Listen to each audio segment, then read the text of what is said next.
award-winning shots, but that was like 4 years ago. Winona Ryder off my iPhone, and I made $3,000 of it because she said that she was never going to get married, and I was inside the restaurant taking a photo with my iPhone of her kissing her boyfriend. Some celebrities have actually come out to say that some of the best photographs that they've ever had done were by paparazzi. It's because we are able to capture those moments, the candid moments, and that's the thing that makes it valuable. All right, are they photojournalists or harassers? And should laws protect celebrities from the paparazzi? That's our bold question tonight. Let's go straight over to Vinny Politan. Thanks, Ryan. Let's bring in Henry Flores, a paparazzo. Henry, thanks so much. Let me begin here because all the noise made this week by Jennifer Garner, and let's start with her as someone who is so adamant that there's paparazzi camped out at her children's school. What are your thoughts about what Jennifer Garner had to say to lawmakers in your state of California? Well, one of the things that I have to argue is that Jennifer Garner is, a habitual person. She does the same thing over and over again. And because of that, there's paparazzi that go to her house at exactly a certain time and know exactly what she's going to be doing. She's very predictable, and it makes it a great training ground for inexperienced paparazzos, and that's where they get placed. They know that they will get a shot almost every day with her and her kids. How about Holly Berry saying we're not just whiners? Well, I personally think that they are whining. For one, they live in a hot zone, in such a hot zone that all you have to do is go down the street and buy a star map, and you will find out where they live. That's how, inside their little area, that's how close they live to the hot zone where the paparazzi congregate.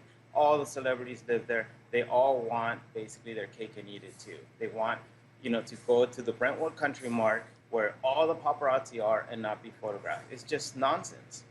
All right, one of the big complaints here is that, it's the kids. We're parents. We're not just actors. We're not just celebrities.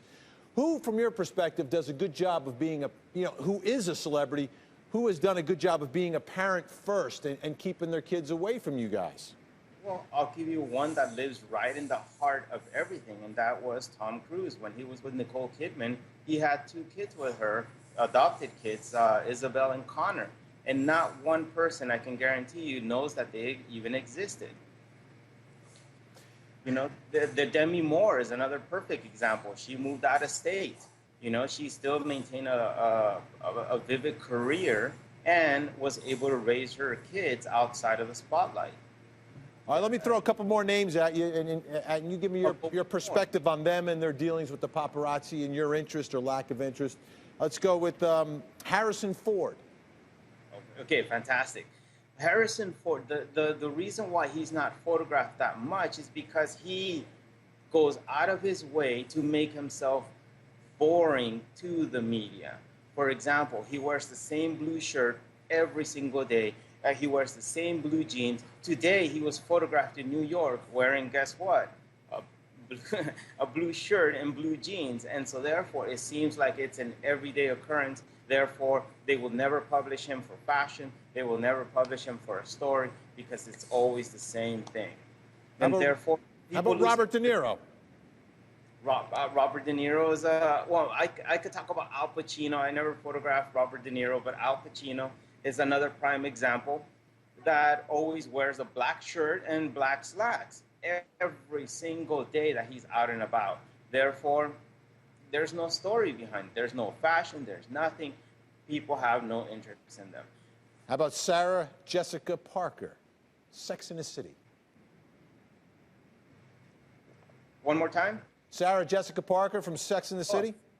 Well, the thing is, that's the beauty about Sarah Jessica Parker. In New York, you go at 8:30 in the morning just to prepare. All the paparazzi set up shop right on the sidewalk, and they wait till 9 o'clock. At 9 o'clock on the dot, Sarah Jessica Parker comes out with her kids and takes them to school. It's just a daily routine. It's easy. It's a great training ground for inexperienced paparazzos that have no clue. Nowadays, everybody is a paparazzo. There's the new phones, new smartphones. that have 41 megapixel cameras. Back when I started, you know, the highest resolution camera, was 4 megapixels. Now 41 megapixels for a phone. Everybody is a paparazzi. Everybody. Henry Flores with us. So what I'm hearing from you is that, hey, celebrities, make yourselves a little more boring. If you've got children, live somewhere outside of the hot zone and break up the routine. Make it a little more challenging for the paparazzi. Is that what you're saying? Absolutely. I mean, they have plenty of money. They could hire themselves a driver, you know, that will elude the paparazzi. You know, they don't have to go out of their way. Halle Berry said in an interview that the paparazzi cost her to get into an accident. How does is the paparazzi driving her car? I mean, how does the paparazzi cause her to get into an accident? Joey Jack, 1 second, Henry. I got Joey Jackson here. He's got a big smile on. What's on your mind, Joey?